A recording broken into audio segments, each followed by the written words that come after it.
The main president who was the child of a president. John Quincy Adams in many regards resembled the profession as well as the personality and perspectives of his celebrated dad. Brought into the world in Braintree, Massachusetts, in 1767. He watched the skirmish of Fortification Slope from the highest point of Penn Slope over the family ranch. As secretary to his dad in Europe, he turned into a refined etymologist and diligent diarist. Subsequent to moving on from Harvard School, he turned into a legal counselor. At age 26 he was delegated pastor to the Netherlands, then elevated to the Berlin legation. In 1802 he was chosen for the U.S. Senate. After 6 years President Madison designated him priest to Russia. Serving under President Monroe, Adams was one of America's extraordinary secretaries of state, organizing with Britain for the joint control of the Oregon Country, acquiring from Spain the cession of the Floridas, and planning with the president the Monroe Tenet in the political custom of the mid-19th 100 years. Adams as Secretary of State was viewed as the political beneficiary of the administration. Yet, the prior approaches to picking a president were giving way in 1824, preceding the clatter for a famous decision. Inside the unparalleled party, the conservative sectionalism and factionalism were creating, and each segment set up its own possibility for the administration.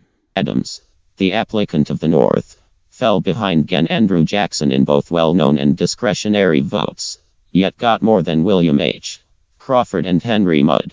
Since no competitor had a larger part of discretionary votes, the political race was chosen the main three by the Place of Delegates.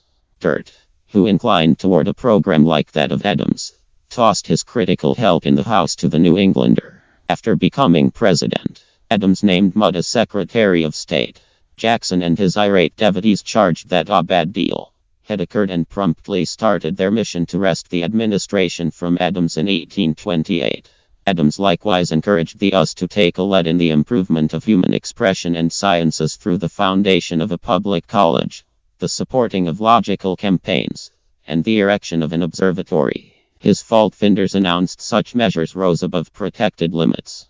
Suddenly, in 1830, the Plymouth locale chose him for the Place of Delegates, and there until the end of his life he filled in as a strong pioneer. Most importantly, he battled against circumscription of common freedoms. In 1836 Southern representatives passed a gag rule, giving that the House consequently table petitions against bondage. Adams energetically battled the standard for a long time until at last he got its cancellation. In 1848, he fell on the floor of the House from a stroke and was conveyed to the Speaker's room, where after 2 days he passed on. He was covered just like his dad, mother, and spouse at First Area Church in Quincy. As far as possible, elderly person Smooth had battled for what he thought about right.